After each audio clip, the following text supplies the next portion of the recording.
And welcome you on back here to the Big Time Sports Podcast Show. Our final segment here, Mitch Spinell and Mitchell Balla. Mitch, now we have one game this week from the Cavaliers since our last episode, I believe.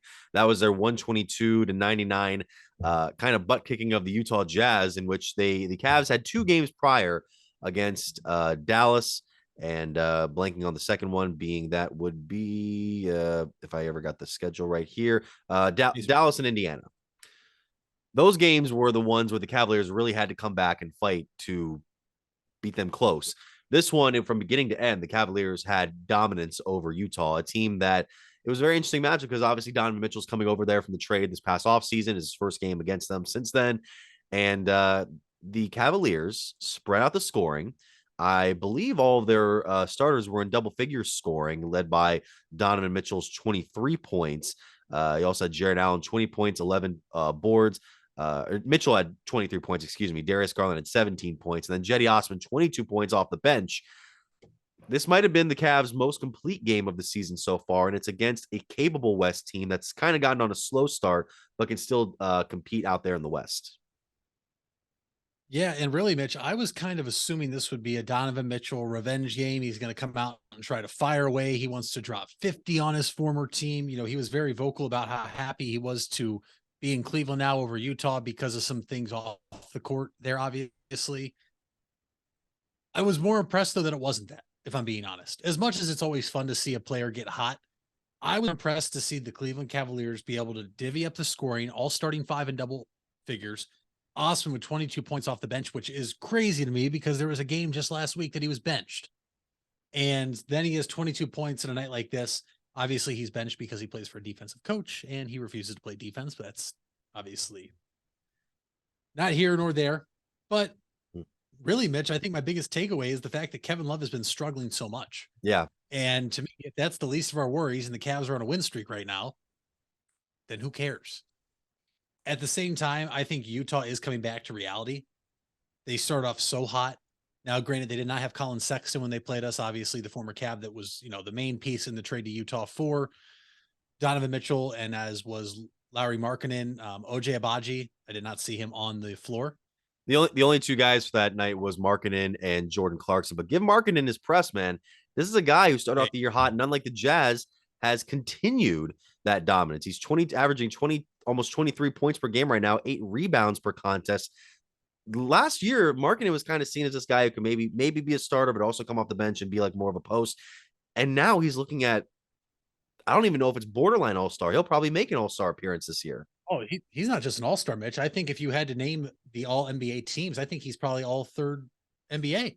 I mean, he has been, and he's not even somebody like Donovan Mitchell, right? We talked about it. We knew Donovan was good. He played in Utah, though. Yeah. We weren't too familiar with him. Lauri played in Chicago. This is a team that we played, I believe you play him 4 or 5 times a year because they're in your division. Yeah. He never did what he was doing with us last year or with Utah now when he was in Chicago. So it's good to see a young player bloom like this. Obviously, I wish we still had him. I will gladly take Donovan Mitchell. But if we could have put a different package together, maybe kept Lauri, you wonder where this team would be. But it's awesome to see him doing well out there. I think Utah is coming back. And Mitch, so far, the Cavs have handled, obviously we know Dallas without 5 players. They handled Utah. And tonight is their big test. 2-point favorites at home against the Milwaukee Bucks, a team they've already played twice in Milwaukee this year. They've lost both meetings. This is a team that last year's Cavaliers team beat in Cleveland. Can they do it tonight? I believe this is the test so far to this point in the season. And then not just this one, Friday night when the Raptors come to town, and then next Monday, the day after Christmas against the Nets. If the Cavs can somehow get out of this 3-game stretch with 2 wins, awesome. Awesome. If you said, hey, they're only going to win 1, that was to Milwaukee or Brooklyn, I'll take it. If they go 0-3, I'm going to be disappointed. If they go 3-0, you're going to hear me on the episode next Wednesday, pounding my chest on why we're going to win the East.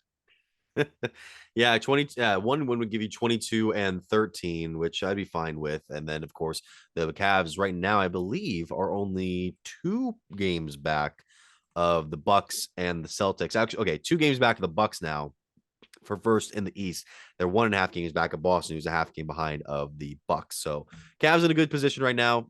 I'll be at the game tonight. I'll be at the game Friday. I'll be keeping an eye on what how this team's performance and what they're able to do to overcome these good teams coming in. Although Milwaukee might have a big piece out tonight, Chris Middleton has been day to day with an injury as of last listing, but who knows what happened there. And you're wishing the Cavs the best, obviously. So I want to end this show now with this post here, and this involves you because there might be some commentary on it. I was going through Facebook, I believe it was this morning, and I saw a post from one Chris Carter. He put up a picture of these very particular special sugary treats. Some people know them as like pastry cookies, others know them as Loft House cookies. He said, quote, "These are the nastiest cookies to ever exist on earth." And then I see from 7 hours ago, Mitch Balla reposting that post and says, "Amen," with an exclamation point. Buddy, you and I need to have a serious conversation about your cookie prowess. No, I think all that needs to happen, Mitch, is you need to come over and have some homemade cookies from my mother. I stand by what I said. In fact, this might be the strongest take I've ever had in my life. This is just a travesty to the entire cookie category. It is not a cookie. It is Play-Doh you're eating. It is not a good cookie. The frosting's terrible. The cookie itself is not good. I was sick and tired in elementary school when it was someone's birthday, and this is what they came in with. Yeah, I'm showing the screen as we speak. Look at these are the cookies that I'm showing the people, and I'll get us back on real quick. So that's no. It's a strong take. I stand by it. And look, if anybody doesn't agree with it, let me know.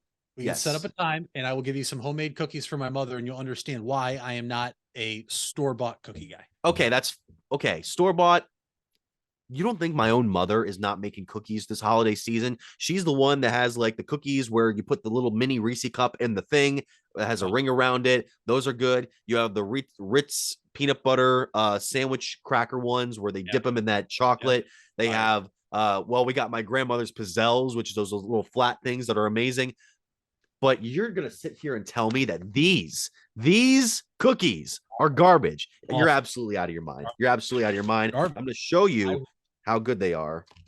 Look at that thing, man. You got the frosting on there. You got the sprinkles. Right. That's really good. So take it. Now close your fist with it in the palm of your hand and crush it, and then throw it on the floor, because that's where that cookie deserves to be. I can't really crush it enough, but I took too much of a bite there. No, these are good cookies. You're out of your mind. This is why I look like, this is Mitch Spinell, Mitchell Balla, everywhere you go. Mitch, give me the fact of the day, and don't tell me that Loft House cookies suck, and that's the fact of the day. That was going to be my fact of the day.